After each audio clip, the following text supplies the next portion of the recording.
सच्चाई को लेकर आप साहब के सामने उपस्थित होना पड़ा। भारी मन इसलिए क्योंकि जिस विषय को लेकर पिछले 3 साल से 8-8, 9-9 घंटे की क्राइम ब्रांच की पूछताछ होने के बावजूद जो शख्स नहीं टूटा, नहीं झुका और नहीं बोला, आज मजबूर हो गया उस सच को आप सबके सामने लाने के लिए। क्यों मजबूर हो गया? क्योंकि जिस व्यक्ति का ये सारा कारनामा था, उस व्यक्ति ने इन सब चीज़ों से किनारा कर लिया। हमारे यहाँ कहा जाता है ना कि जिसकी ऑनरशिप होती है, अगर वो खुद किनारा कर ले तो जिसके माथे वो मढ़ा गया है तो उस बोझ को लेकर कब तक चलेगा। ये मेरी मजबूरी हो गई कि जो कृत्य मैंने किया ही नहीं, जो काम मैंने किया ही नहीं, उस बोझ को लेकर मैं कब तक आगे बढ़ सकता हूँ। क्योंकि जिस तरह से शुरुआत में मुझे भरोसा दिलाया गया था कि आप चिंता मत करो, सुप्रीम कोर्ट तक जाएंगे, जो व्यक्ति ये बात करते थे आज उन्होंने इस केस से संबंधित बात तक करना बंद कर दिया। तो ऐसे में मैं क्या करूँगा? इसलिए 3 वर्ष से लगातार प्रताड़ना झेल रहा हूँ। कभी 8 घंटे, कभी 9 घंटे, कभी 5 घंटे, कभी 10 घंटे, ऐसे ऐसे सवालों के जवाब मैं देता हूँ। और जिसने आज तक जो कहा, जो निर्देश मिले, सिर्फ उन्हीं की पालना की। लेकिन आज इस स्थिति में पहुँच गया हूँ कि मैं इस प्रताड़ना को और इस मानसिक टॉर्चर को मैं और मेरा परिवार क्यों बर्दाश्त करें। जिन परिस्थितियों में वो सारे काम हुए, उस वक्त मेरी जिम्मेदारी थी कि मैं उन कर्तव्यों का निर्वहन करूं, क्योंकि किसी व्यक्ति ने मुझ पर भरोसा करके अपनी कोई चीज़ सौंपी थी और मेरा दायित्व बनता था कि मैं उस भरोसे को बरकरार रखूं। और मैंने वो आज तक किया भी। मैंने पूरी तरह से उस भरोसे को बरकरार रखा, उसे बनाए रखा। आज तक आप सभी के सामने ये कहता रहा कि ये सारे की सारी जो घटनाएं हैं, ये जो ऑडियो क्लिप्स हैं, ये मुझे सोशल मीडिया के माध्यम से मिला। जब भी आप लोगों ने मुझसे पूछा या किसी भी जांच एजेंसी ने मुझसे पूछा, मैंने हर बार एक ही जवाब दिया कि सोशल मीडिया के माध्यम से मुझे ये क्लिप्स मिली। लेकिन वास्तविकता ये नहीं है। वास्तविकता ये है, 16 जुलाई 2020 को शाम को कुछ ऑडियो क्लिप्स वायरल हुई आपके माध्यम से, क्योंकि मैंने अपने फ़ोन नंबर 9829620202 से आप सभी मीडिया के साथियों को वो ऑडियो क्लिप्स भेजी थी। उन ऑडियो क्लिप्स में कथित रूप से खरीद फरोख्त कर, विधायकों की खरीद फरोख्त कर सरकार को गिराने की साजिश रची जा रही है। और मुझे जो कहा गया मैंने वो किया। अब घटना इस तरह से थी, 16 जुलाई 2020 को मुख्यमंत्री अशोक गहलोत जी होटल फेयरमाउंट आए थे, क्योंकि उस क्राइसिस के दौरान जो विधायक इस तरफ थे उन सभी को बाड़ेबंदी के रूप में होटल फेयरमाउंट में रखा हुआ था। और लगभग दोनों समय, सुबह और शाम, मुख्यमंत्री अशोक गहलोत वहाँ आते थे, बातचीत करते थे और ये उनका रूटीन था। 16 जुलाई 2020 को लगभग 3:30-4 बजे के आसपास वो होटल फेयरमाउंट से निकल गए। उनके जाने के 1 घंटे बाद उनके पीएसओ रामनिवास का मेरे पास कॉल आया कि आप तुरंत आइए मुख्यमंत्री निवास, मुख्यमंत्री जी आपको बुला रहे हैं। मैं वहाँ से 10 मिनट बाद निकला और सीधा मुख्यमंत्री आवास पहुँचा। चूँकि कुकस बड़ी दूरी पे स्थित है, आने में लगभग 1 से 1.5 घंटा लगता है। उस दौरान भी मेरे पास 3 से 4 बार रामनिवास के फ़ोन आए कि आप अभी तक पहुँचे नहीं। मैं तुरंत जब वहाँ पहुँचा तो मैंने देखा कि पिंक हाउस के चैम्बर में मुख्यमंत्री अशोक गहलोत मेरा इंतज़ार कर रहे हैं। जैसे ही मैं वहाँ पहुँचा, इस वाक्य को नोट कीजिएगा सभी, जैसे ही मैं वहाँ पहुँचा, मुख्यमंत्री अशोक गहलोत ने मुझे ये पेन ड्राइव और एक ये टाइप पेपर दिया। इस पेन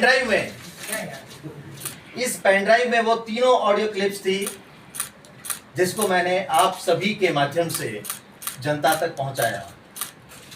ये वो पेन ड्राइव है और ये वो एक स्क्रिप्टेड टाइप्ड पेपर है। आप सभी को याद होगा कि उस दिन मैंने ऑडियो क्लिप्स के साथ एक ये पेपर भी भेजा था। इस पेपर में कथित रूप से गजेंद्र सिंह शेखावत जी, जो तत्कालीन केंद्रीय मंत्री थे, दिवंगत हमारे विधायक भंवरलाल शर्मा जी और एक कोई संजय जैन, इन तीनों की बातचीत का हवाला दिया गया था। और इस पेन ड्राइव में ये सारी चीजें थी। पेन ड्राइव और ये पेपर देकर मुझे कहा कि तुरंत जाइए और मीडिया को ये ऑडियो क्लिप्स सर्कुलेट कर दीजिए। अब चूंकि पेन ड्राइव से तो सीधे सर्कुलेट नहीं किया जा सकता, मैं इस पेन ड्राइव को लेकर तुरंत घर आया। घर आके मैंने इस लैपटॉप में इसको ट्रांसफर किया।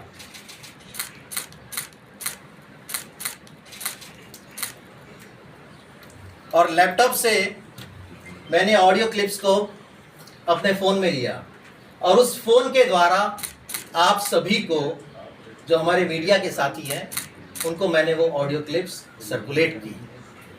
तो ये ऑडियो क्लिप्स मुझे सोशल मीडिया के माध्यम से नहीं मिली। मुख्यमंत्री अशोक गहलोत ने इस पेन ड्राइव के जरिए मुझे ये सारी ऑडियो क्लिप्स दी और ये कहा कि मीडिया को आप सर्कुलेट कर दीजिए, और मैंने वो काम किया। अगले दिन अखबारों में जिस तरह से खबरें छपी और सभी को ये घटनाक्रम पता है कि जैसे ये ऑडियो क्लिप्स रिलीज हुई उसके बाद मुकदमे दायर हुए और जो सारा घटनाक्रम था कि किस तरह से खरीद फरोख्त की बात की जा रही है, कौन लोग हैं जो सरकार गिराना चाहते हैं, क्योंकि सीधे तौर पर केंद्रीय मंत्री गजेंद्र सिंह जी को इसमें इन्वॉल्व किया गया और ये आरोप लगाया गया कि बीजेपी के लोग सचिन पायलट के साथ मिलकर या बाकी के और जो विधायक हैं उनके साथ मिलकर सरकार को गिराना चाहते हैं। ऐसी मंशा थी ये साबित करने की कि इस पूरे खेल के पीछे भारतीय जनता पार्टी है, जबकि वास्तविकता ये नहीं थी। हम सभी ने सुना कि हमारे नौजवान नेता तत्कालीन उप मुख्यमंत्री सचिन पायलट जी ने ये कहा कि हम लोगों की सुनवाई नहीं हो रही थी, हम लोग अपनी बात कहना चाहते थे, इसलिए हम सब लोग एकत्रित होकर अपनी बात को कहने के लिए वही तरीका हमें मुफीद लगा, हम लोग इकट्ठे हुए और आला कमान तक अपनी बात पहुंचाना चाहते थे। लेकिन जैसे ही मुख्यमंत्री अशोक गहलोत को पता लगा तो ये सारा का सारा षड्यंत्र रचा गया। जो लोग उनके साथ गए थे उन सभी के फोन्स सर्विलांस पे थे, सभी को ट्रैक किया जा रहा था, इंक्लूडिंग सचिन पायलट जी। और जब ट्रैकिंग की जा रही थी तो ये पता लग रहा था लगातार कि कौन कहाँ किस तरह का मूवमेंट कर रहा है। तो आप सभी को याद होगा कि 3 विधायकों के साथ डील करके उनकी रात को 1:30 से 2 बजे के बीच में प्रेस कॉन्फ्रेंस करवाई गई मुख्यमंत्री आवास पर, और वो प्रेस कॉन्फ्रेंस भी मैंने ही करवाई थी। आप सभी लोगों को आमंत्रित किया, रात को 2-2:30 बजे परेशान किया, आप सब लोग वहाँ आए और उन्होंने मुख्यमंत्री अशोक गहलोत के समर्थन में अपनी प्रेस कॉन्फ्रेंस की। तो ये पूरी तरह से आप लोगों को मैंने बता दिया कि ये ऑडियो क्लिप्स कहाँ से आई। अब इसकी एक बानगी आपको सुनवाना चाहता हूँ, सभी लोग उसको सुनिएगा एक बार।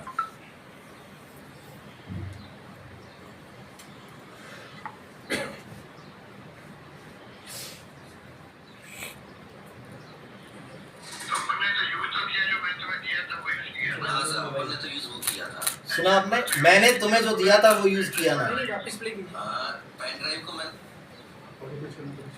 सुनिएगा। जी सर। हाँ सर, ऊपर ने तो यूज वो किया था। पेन ड्राइव को मैंने लैपटॉप पे लिया था। लैपटॉप तेरा खुद का है? हाँ। ठीक है। मैं अपने आप ही रहता। है सर। सीएमआर का लैपटॉप था तुम्हारा था? नहीं, सीएमआर का नहीं था साहब, मेरा था। ठीक है, फिर उस लैपटॉप से मैंने उसको फोन पे लिया। ठीक है। फोन में जब कॉपी हो गया तो मैंने फिर सबको फॉरवर्ड कर दिया, जो मीडिया का मेरा ग्रुप बना हुआ।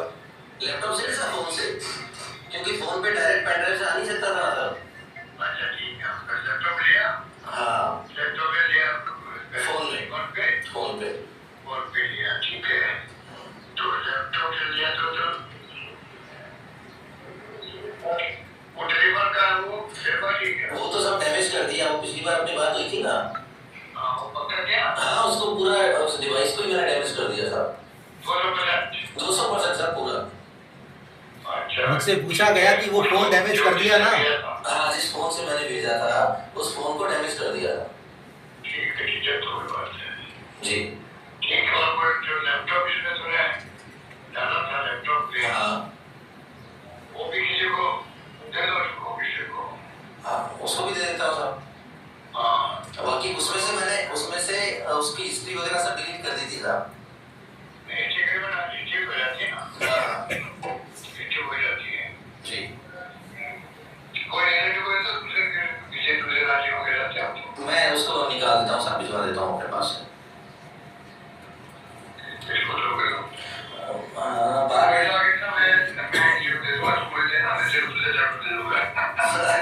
मैं भिजवा दूंगा सर, याद ही रखूंगा, पर भिजवा ही दूंगा उसको।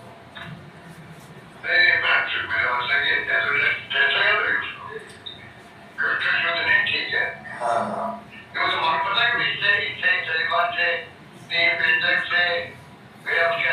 नहीं सर, ऐसा उसमें मालूम नहीं पड़ता। हाँ क्योंकि अपन ने भेजा फोन से था ना सर, इसलिए लैपटॉप का तो इसमें इन्वॉल्वमेंट ही शो नहीं होगा कहीं पे भी। हाँ भाई जब मेरा फोन हुआ था तो वो तो इशू ये होता है भाई फोन में कहाँ से आया। तो अपने तो ना तो कोई पेन ड्राइव की बात है ना लैपटॉप की बात है, मेरे पास व्हाट्सएप ग्रुप से आया था।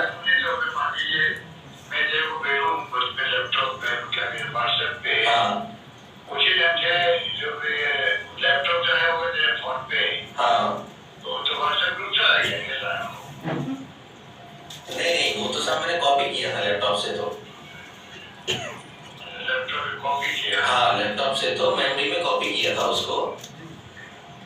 मेमोरी से कॉपी किया? हाँ ठीक है भैया, वो लैपटॉप तुम किसे दे देना, मैं कर दूंगा साहब उसको। जी सर, जी सर। नहीं सर वो एक ही बार मीडिया को तो वही कहा था सारा मैंने कि इस तरीके से मेरे पास सोशल मीडिया के माध्यम से शाम तक चल रहा था, और व्हाट्सएप ग्रुप्स में, क्योंकि मैं कई ग्रुप्स में जुड़ा हुआ हूँ, मैं बहुत सारे ऐसे ग्रुप्स में जुड़ा हुआ हूँ जिनमें लगातार मेरे पास सुबह से लेकर शाम तक कभी वीडियोस आते हैं, कभी ऑडियो आते हैं, कभी उसमें ग्राफिक आते हैं, कभी टेक्स्ट आते हैं, मैसेज आते रहते हैं। उसमें भी आते हैं ना साहब, डेली के लगभग 40 से 50 हजार मैसेज आते हैं साहब। तो मेरा टेक्निकल पॉइंट भी मेरा यही है कि लगभग 40 से 50 हजार मैसेज डेली आते हैं, तो मेरे को हर 2-3 दिन में उनको डिलीट करना पड़ता है, नहीं तो मेरा फोन काम करना बंद कर देता है। तो इसलिए अब तो ये बता ही नहीं सकता कि वो कौन से ग्रुप में आया था। फोन कौन है ये बता दें। हाँ फोन तो जी दो लोग हैं जो भेजते हो साथ में। हाँ सर। तो दो लोग बात में ये टेलीफोन आया नहीं, उनको फोन से आया ये पता नहीं लगता, मेरा नंबर काम में आया, बस मेरा नंबर से गया है वो पता लगता है साहब। वो नंबर क्या हो गया? नहीं नंबर तो मेरा वही काम में ले रहा हूँ साहब। ओके अच्छा, नंबर जो मेरा ये है 20202 वाला, इसी उस वक्त भी वही था और नंबर मेरा आज भी वही है। वो डिवाइस उन्होंने डिस्ट्रॉय किया था, जो हैंडसेट था, अपना हैंडसेट था, उसको डिस्ट्रॉय कर दिया। अच्छा ठीक है, उसको डिस्ट्रॉय किया है, नंबर वही है, नंबर पे ये पता नहीं लगता कि किसने क्या भेजा है। नंबर नहीं मालूम पड़ता? नहीं नंबर से नहीं मालूम पड़ता सर। और इंस्ट्रूमेंट मालूम पड़ता? इंस्ट्रूमेंट पे तो उस इंस्ट्रूमेंट में क्या क्या चीज आई,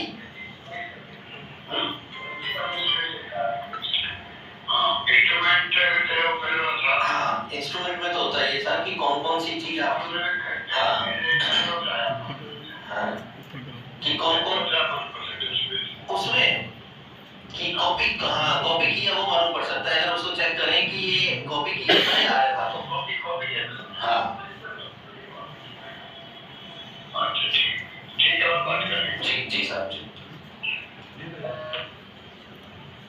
सुना आप लोगों ने कि उनको वायरल करने के बाद भी खबर नहीं आई, तब तक मुख्यमंत्री जी ने मुझे 2 बार व्हाट्सएप कॉल करके ये पूछा कि अभी तक न्यूज़ में चला क्यों नहीं। मैंने कहा साहब अभी भेजा है, थोड़ा सा समय लगेगा। और जैसे ही वो खबर आई तब मुझे पता लगा कि इन ऑडियो क्लिप्स में है क्या, अन्यथा मुझे ये तक पता नहीं था कि इसमें क्या है। ऑडियो क्लिप्स किस चीज़ से संबंधित हैं, मुझे डायरेक्शन दिए गए और मैंने उनकी पालना की। ये आपने अभी एक इस ऑडियो में भी सुना कि मुख्यमंत्री जी किस तरह से मुझे ये पूछ रहे हैं कि आपने वही काम में लिया जो मैंने भेजा था। मुझसे पूछ रहे हैं कि आपने वो हैंडसेट तो डिस्ट्रॉय कर दिया ना, जिससे आपने सारे मीडिया के साथियों को वो क्लिप्स भेजी थी। मैंने कहा वो मैंने डिस्ट्रॉय कर दिया। मुझसे मेरा वो हैंडसेट डिस्ट्रॉय करवाया। लैपटॉप इसलिए बच गया क्योंकि इसका सीधा इन्वॉल्वमेंट कहीं शो नहीं हो रहा था। मुझे ये कहा कि इसे किसी अन्य राज्य में भेज दो, आपने जिस क्लिप में सुना अभी, या इसे मेरे पास भिजवा दो, मैं आपको नया लैपटॉप दे दूंगा। साहब लैपटॉप की तो मुझे ज़रूरत है नहीं, लैपटॉप काफ़ी है हमारे पास। तो ये सारी की सारी चीज़ें, अब इससे बड़ा सबूत किसे चाहिए। ऑडियो क्लिप कितनी थी? 3 ऑडियो क्लिप्स थी। किसकी थी? उनमें जो वार्तालाप थी वो स्पष्ट रूप से मुझे नहीं पता किसकी थी किसकी नहीं थी। मुझे ये पेपर दिया गया जिसमें ये लिखा हुआ था कि गजेंद्र सिंह शेखावत बात कर रहे हैं बाकी के लोगों के साथ। ये पेपर, ये पेन ड्राइव और ये जो अभी आपने ऑडियो क्लिप सुनी, इससे पूरी तरह से आपको ये पता लग गया होगा कि ये पूरी की पूरी जो कहानी थी वो कहाँ से शुरू हुई, किसने की और किसने अपने राजनीतिक फायदे के लिए, अपनी कुर्सी को बचाए रखने के लिए मुझे काम में लिया।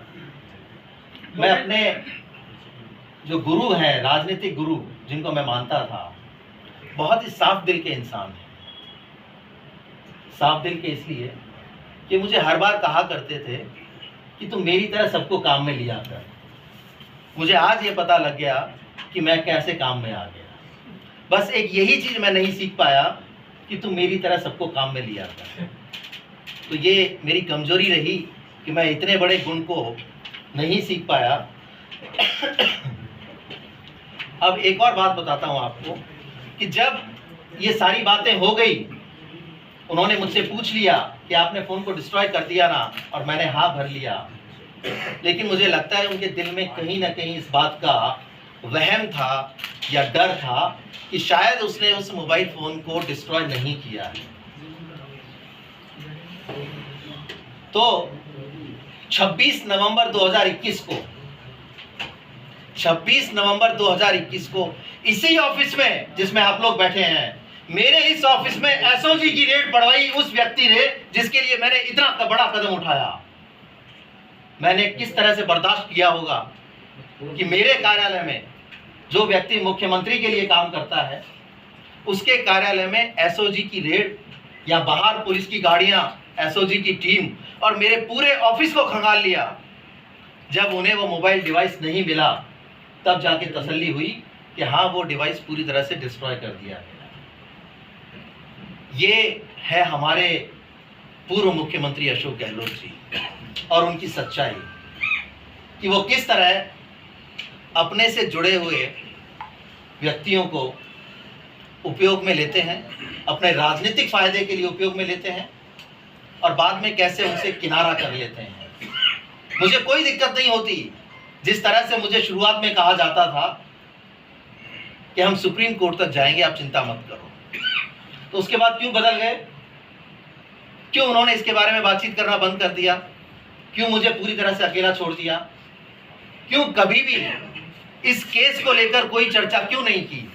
क्योंकि सरकार बच गई थी। जिनको मुख्यमंत्री रहना था वो मुख्यमंत्री रहे, जिनको मंत्री बने रहना था वो मंत्री बने रहे और कार्यकाल पूरा हुआ। तो जब कार्यकाल पूरा हो गया तो उसके बाद कोई आवश्यकता ही नहीं बची कि अब इसके बारे में बात भी की जाए। तो मैं कहाँ जाऊंगा भाई, जिसके ऊपर इतना बड़ा केस लगा हुआ कि 2000 मार्च 2021 में दिल्ली में मेरे ऊपर जो केस दर्ज हुआ, पिछले 3 साल से लगातार मैं उसे झेल रहा हूं और मेरा परिवार उसे झेल रहा है। क्या बीतती होगी उन लोगों पर जब मैं सुबह 8 बजे क्राइम ब्रांच के ऑफिस में घुसता हूं और रात को 8 बजे निकलता हूं, मेरी कोई खैर खबर किसी को नहीं होती, ये तक पता नहीं होता कि मैं वहां किस स्थिति में हूं, क्या कर रहा हूं, मैं सकुशल हूं या नहीं हूं। तो इन सब चीजों की वजह से आज मजबूर होकर मुझे ये खुलासा करना पड़ रहा है कि ये कृत्य और ये काम मैंने नहीं किया। मैंने शुरू से आप सभी लोगों को ये कहा कि इस रिकॉर्डिंग में मेरा कोई लेना देना नहीं है। मुख्यमंत्री अशोक गहलोत ने, चाहे वो लीगल हो या इलीगल हो, इंटरसेप्शन उन्होंने करवाया और वो इंटरसेप्टेड क्लिप्स को इस पेन ड्राइव के जरिए मुझे दिया और मुझसे आप लोगों तक पहुंचवाया।